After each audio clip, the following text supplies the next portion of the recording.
If you want to rasterize a vector layer, simply right-click and go to Flatten Layer, or press Alt-M. This will allow you to now paint on that layer, because it's been rasterized. But the problem is that there's no going back. If you try to select the vector objects now, they don't exist. And if you try to resize the image, you'll see that it gets blurry. A lot of Krita's tools are built around the philosophy of non-destructive editing, something you'll hear me talk about quite a lot over the course of these videos. The principle of non-destructive editing states that you should try to make every change or edit reversible. So instead of flattening the vector layer, if you wanted to, for example, paint some texture onto this object here, you could do it in a number of ways, but the least destructive way of doing it would be to group the paint layer that you're using for texture above the vector layer by selecting both of these with Shift and then pressing Ctrl-G, and then by clicking on the alpha symbol above the vector layer. This turns the paint layer into a mask that can live on top of and clip into the vector object.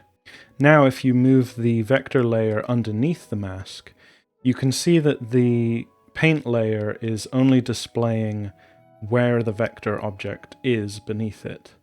This is called a clipping mask, and these are incredibly useful. This means, for example, if you don't like this color, or if you want to make some extra edits, roughly textured, like this, and maybe you want to change the color of it as well, you can run a filter through it, more of an orange color maybe. And now the vector layer is still behaving as we would expect it to in accordance with the clipping mask. We can also do this with paint layers, of course, as well. So if we make a copy of this paint layer and put it in a group with our other paint layers, this will also work with rasterization. So if we paste and then move it over, then you can see the texture will also clip into our boxes that we drew earlier as well.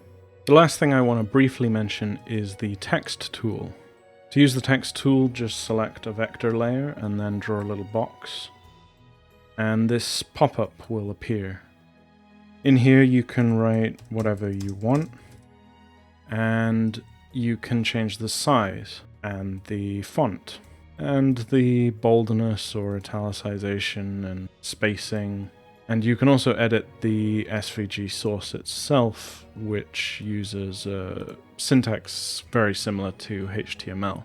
And this is just a preview. It'll update once you press save. Once it's saved, to get back into editing, you just select it again and press enter, and this will bring the box back up. Or you can also double click on it.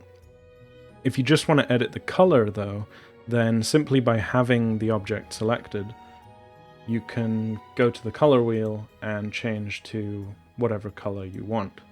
This is true of any vector object, I should mention.